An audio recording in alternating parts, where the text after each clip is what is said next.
What the Denver Broncos just did to the Philadelphia Eagles has the entire NFL talking. But here in Denver, we're not surprised. We've been waiting for this moment. We knew Sean Payton wasn't bluffing when he said this team had Super Bowl potential. The numbers from yesterday's game prove it. Bo Nix didn't just play great, he made history. He tore apart a defense that's humbled some of the best quarterbacks in football. The Eagles had no answers, no rhythm, and no way to slow him down. Before we dive deeper, don't forget to subscribe to the channel, like this video, and share it with your friends. And of course, hit that bell icon so you never miss an update. Now, back to business. The Broncos didn't just win, they dominated. They went toe-to-toe with one of the most stacked offenses in the NFL and made it look easy. The adjustments from Vance were brilliant, turning every Eagles drive into a nightmare. This defense is sending a message, they're for real. Leading the league in sacks, wreaking havoc every single week. Last season, Denver hit opposing quarterbacks over 60 times, and people said it couldn't happen again. But this year? They're on pace to shatter that number, already sitting at 21 sacks after just 6 games, and that's against some of the best offensive lines in football, the Colts, Chargers, and now the Eagles. The talk all offseason was about how much stronger the Titans' offensive line had become, but the Broncos are proving week after week that no offensive line, no matter how improved, can handle this relentless defense. The Broncos' defense just keeps rewriting the script, turning offensive lines into Swiss cheese. They've now built a commanding 5-sack lead over the Detroit Lions, and there's no sign of slowing down. And right at the heart of it all? Nik Bonitto. What a steal that contract has turned out to be. George Paton must be smiling from ear to ear because Bonitto is playing out of his mind. He's not just dominating, he's chasing NFL history. On pace to break the single-season sack record, he's making every offensive line he faces look completely overmatched. Through the first stretch of the season, Bonitto ranks first in sacks, first in pressures, and second in quick pressures across the entire league. The only player producing quicker pressure than him? His own teammate, Jonathan Cooper. That's right, the Broncos have 2 of the fastest disruptors in football on the same defense. And here's the crazy part, Bonitto doesn't even need to play every down. Denver's rotation is deep and dangerous. When Bonitto steps out, guys like Jonah Ellis and Don Tillman step in without missing a beat. It's a relentless cycle of fresh legs and furious pressure. But what really stands out is Bonitto's humility. After the game, he made sure to credit his entire defensive line, saying that one of his sacks wouldn't have even been possible without Zach Allen's help. That kind of teamwork, that brotherhood, is what's fueling this Broncos defense. Everyone's locked in, everyone's contributing, and together, they're dismantling every offense in their path. The pressure from Jonathan Cooper was constant, disciplined, and deadly. He wasn't chasing stats, he was chasing perfection. Against Jalen Hurts, a quarterback who thrives in chaos, Cooper stayed composed and calculated. Instead of over-pursuing, he kept Hurts contained, forcing him to stay in the pocket, exactly where the Broncos wanted him. That kind of discipline is rare. Cooper went toe-to-toe with one of the best right tackles in the NFL, not just this year, but over the last 5, and still came out on top. He played out of his mind, proving again why this Denver front 7 is one of the most complete units in football. And what's even better? They know it's a team effort. Every sack, every stop, every victory is shared. No egos, just pure brotherhood.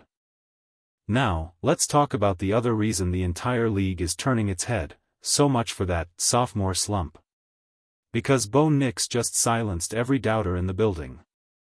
Against a defense that's been terrorizing quarterbacks all year, Nix put up an 88 passer rating, the highest any QB has managed against the Philadelphia Eagles this season. No one else had cracked 85. No one had thrown for over 200 yards without an interception. No one had combined accuracy, poise, and control quite like this rookie did. But Nix did all of it, completing over 60% of his passes, averaging 6 yards per attempt, and leading the Broncos' offense with confidence beyond his years. And let's not forget who the Eagles have faced: Matthew Stafford, an MVP contender; Dak Prescott, one of the league's highest-paid stars; Patrick Mahomes, the gold standard of quarterbacks; and Baker Mayfield, who's been on fire. None of them did what Bo Nix just did.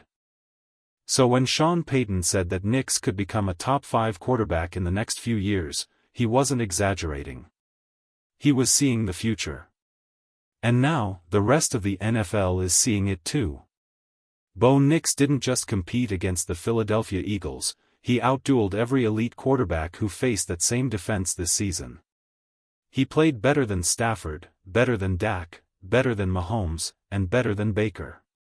That wasn't luck, that was a statement. This was Bo Nix's coming-out party. The moment where potential turned into proof. We saw flashes of it during his rookie year, but now it's real. He's confident, composed, and commanding the offense like a veteran. He's not just learning the game, he's changing it. When we look back on this season, this will be remembered as the turning point, the moment the league realized that Denver isn't rebuilding, they're reborn. Sean Payton said it back in August: this team was Super Bowl caliber. And now, with this win, the Broncos just dropped the receipts for everyone to see. They went into the defending champion's house, on a short week, with every obstacle stacked against them, and still walked out victorious. The refs didn't do them any favors, but it didn't matter. Bo Nix rose above it all. His chemistry with Courtland Sutton was electric. Against one of the nastiest defensive fronts in football, they made it look easy. Sutton carved up Quinyon Mitchell, a corner many were calling the best in the league. And yet, Nix found him again and again, connecting on 6 of 8 targets for 81 yards, each one more clutch than the last. Every throw was fearless. Every drive felt like destiny. This was the game where Bo Nix arrived, and the Denver Broncos announced to the NFL, "We're back, and we're coming for everything." This moment said it all. 3rd and 6. Pressure mounting. The clock ticking. And Bo Nix drops a back-shoulder dime against one of the best defenders in football, pure clutch. That throw was everything the Broncos have been building toward: fearless, confident, unstoppable. But it didn't stop there. 3rd and 15. Most teams would have played it safe, run the ball, settle for 3, and live to fight another drive. But not Sean Payton's Broncos. He wasn't playing scared, he was playing to win. He looked his offense in the eyes and said, "Who are you afraid of?" And the answer was simple: no one. Because this team just beat the best. After a brutal, questionable penalty that should have gone the other way, Denver faced a nightmare situation: 3rd and long, deep in enemy territory. But instead of folding, they went for the jugular. Nix dropped back and fired an absolute missile downfield, a perfect strike against one of the top corners in the game. And on the other end? Courtland Sutton, running a masterclass route and hauling in the catch of the day. That play wasn't just about yards, it was about belief. It was about trusting your quarterback, trusting your receiver, and refusing to settle. People questioned the move to keep Sutton in the offseason. Some said his best years were behind him. But now? He's proving every single one of them wrong. Sutton's ceiling just keeps rising, and with Bo Nix delivering passes like that, the sky isn't even the limit anymore. That game wasn't just a win. It was a statement. And for Quinyon Mitchell, the corner everyone called unbeatable, it turned into one of the toughest games of his entire career. Because when the Broncos decide to go all in, there's no defense in football that can stop them. The more you watch this Denver Broncos defense, the more impressive it becomes. One of the biggest questions heading into this season was simple: can they stop the run? They had to face the Chargers again. They had to face the Raiders twice. Both teams built their identity on pounding the football. But against the Eagles, Denver sent a clear message: don't even try it. The Broncos held Saquon Barkley, one of the best running backs in football, to just 9 touches. That's not a fluke, that's domination. Every time he touched the ball, he ran straight into a wall of orange and blue. That's what happens when a defense plays with discipline, hunger, and unity. And a massive part of that success? Vance Joseph. He called one of the best defensive games of the season, especially in the second half. His adjustments were surgical. Before the game, the plan was clear: force Jalen Hurts to throw into zone coverage. In the first half, Denver ran a lot of man, and the Eagles found some success. Hurts went 9 for 14, racking up 142 yards and 2 touchdowns. But then Joseph flipped the script. He shifted into more zone looks, disguising blitzes, and suddenly the Eagles' offense fell apart. In zone, Hurts went 14 of 23 for 138 yards and took 6 sacks. 6. That's not just great defense, that's brilliant coaching. Joseph was deep in his bag, mixing coverages, sending surprise blitzes like Jaquan McMillian off the edge while dropping Nick Bonitto into coverage on the opposite side. It was chaos, but calculated chaos. Vance Joseph isn't just calling plays. He's masterminding masterpieces. If he wants a head coaching job, he's earning that conversation right now. And on top of it all, Sean Payton had this team perfectly prepared. The game plan, the adjustments, the execution, everything was dialed in. Denver didn't just beat Philadelphia, they outcoached them, outthought them, and outfought them from start to finish. Sean Payton isn't just coaching, he's outsmarting the league. In classic Payton fashion, he found a way to make even the travel schedule work in Denver's favor. Instead of flying back home to Denver and then across the ocean to London, he had the Broncos go straight from Philadelphia to London, saving nearly 7 hours of flight time and keeping his team fresh, focused, and fired up. They left the field victorious, celebrated together on the plane, and arrived overseas ready to work. That's leadership. That's strategy. That's Sean Payton. And this move isn't random, it's rooted in experience. Last season, one of the turning points for the Broncos came during that East Coast road trip against the Buccaneers and Jets. Instead of flying back and forth, the team stayed out east together, bonding like a college squad. They spent that week building chemistry, paintball, golf carts, team activities, and something special clicked. You could feel it again after this win. Watching the highlights, seeing the players embrace, laugh, and celebrate, this team loves each other. They're not chasing stats or awards, they're playing for each other. That's the heartbeat of a championship roster. And Payton's travel move only adds to it. Flying directly from Philly to London makes the trip smoother, the recovery faster, and the focus sharper. It turns what could have been an exhausting travel week into a smart, manageable transition.